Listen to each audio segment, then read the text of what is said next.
دوسروں کو بھی پڑھا ہوگا، آپ نے اور بھی ساری کتابوں کو پڑھا، ساری چیزوں کو پڑھ لیا،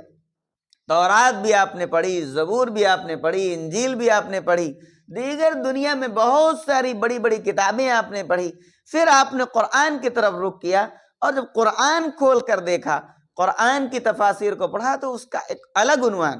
تو امتیازات کب نظر آئیں گے؟ جب سارے خلیوں کو آپ نے دیکھا ہوگا۔ ایک اقتباس پیش کیا اللہ تعالیٰ، اس شخص کو جزائے خیر دے جنہوں نے اس بات کو پیش کیا، فرمایا سنو، اللہ تبارک و تعالیٰ نے علم کے عام میں علم کے حصول میں تاکید نہیں فرمائی، لیکن ایک بات سورت کے آخر میں فرمائی، بہت خوبصورت، اور وہ کیا ہے؟ دنیا کے جتنے بھی علم سیکھنے ہیں، جتنے بھی فنون حاصل کرنے، کریے، نہیں منع،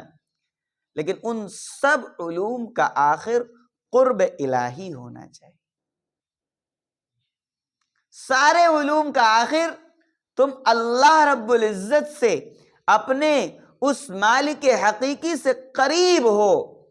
تمہاری تعلیمات فراڈ نہ سکھلائیں، تمہاری تعلیمات دھوکے نہ سکھلائیں، تمہاری تعلیمات حرام اور تمام تر بد کرداری نہ سکھلائیں، بد اخلاقی نہ سکھلائیں، بد دیانتی نہ سکھلائیں، بدعنوانی نہ سکھلائیں، بد گفتاری نہ سکھلائیں، بلکہ تمہاری تمام تعلیمات کا آخری نچوڑ واسجد واقترب، تمام تعلیمات کا آخری نچوڑ اللہ کا قرب ہونا چاہیے۔ پڑھیے، بہت اعلیٰ چیز۔ کچھ کمیاں رہیں جس کی وجہ سے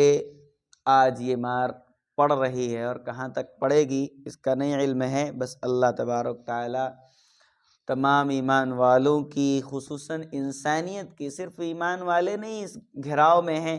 بلکہ جو فتنہ انگیز اور ساری چیزیں ہوتی ہیں، فتنے اٹھتے ہیں، آگ لگتی ہے، تو اس میں بہت سارے لوگ لپٹ جاتے ہیں۔ بہت سارے لوگوں کو محسوس ہو رہا ہے کہ شاید ہم محفوظ ہیں اور ہمارے یہاں کچھ نہیں ہے۔ ایسا کچھ نہیں ہے۔ جب فتنے ابھرتے ہیں اور ان کا معاملہ عروج پر پہنچتا ہے تو بہت کچھ جو ہم نہیں سوچ سکتے، نہیں سمجھ سکتے، نہیں دماغ میں آ سکتا، وہ سب کچھ ہوتا ہے۔ تو اس گئے گزرے وقت میں ضرورت ہے کہ ہم ٹٹولیں کہ اس دنیا کی مصروفیت نے اور اپنی چھوٹی سی دین کی مصروفیت نے ہمیں کس جگہ کھڑا کیا۔ اسی طرح جیسے کہ علم کی نسبت پر ایک بات بتائی گئی کہ علم جو بھی سیکھیے اس کا آخر رب کریم کا قرب ہونا چاہیے۔ اسی طریقے سے دنیا آپ جتنی بھی حاصل کرنی ہے، قرآن کا ایک پورا زبردست نچوڑ کہ دنیا آپ سیر کریے اور اس میں ریسرچ کریے، اور سائنس اور تمام تو ٹیکنالوجیاں آپ جتنی پیدا کر سکتے ہیں کریے، سب کچھ کر لیجئے، آپ تمام تر چیزوں میں ماہر بن کر سب سے اولی درجے کے انسان بن جائیے، لیکن ان سب کے بعد آخر میں آپ کے رب کی اور آپ کے رب کے محبوب رسول اللہ کی یہ چاہت ہے کہ آپ اللہ کے قرب میں اتنا ہی آگے بڑھے،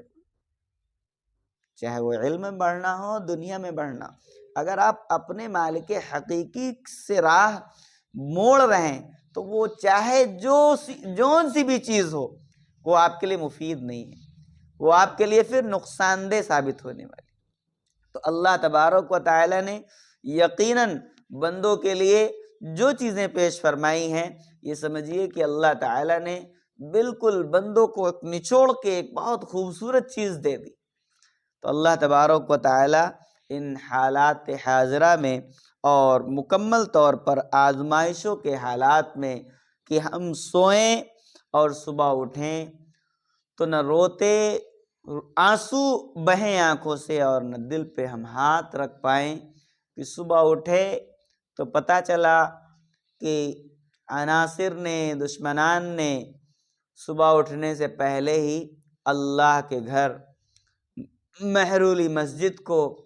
صبح سے پہلے ہی، صبح صادق و کاذب کے بعد ہی اس کو وہاں سے، اس کے پورے ڈھانچے اور ملبے کو وہاں سے غائب کر دیا۔ تو حالات کا تقاضا بہت اہمیت کا حامل ہے کہ یقیناً ہم کتنا بیدار ہیں، یقیناً ہمارا بہت پہلے یہ شکوہ ظاہر کیا، ہمارا اولی اکثر طبقہ جانتا ہی نہیں ہے کہ صبح کب ہوتی، جانتا ہی نہیں، وہ ایک اپنی مجبوری ہے اور اپنا چٹھا لیے ہوئے کہ بھائی ہم تو نہیں اٹھ پاتے۔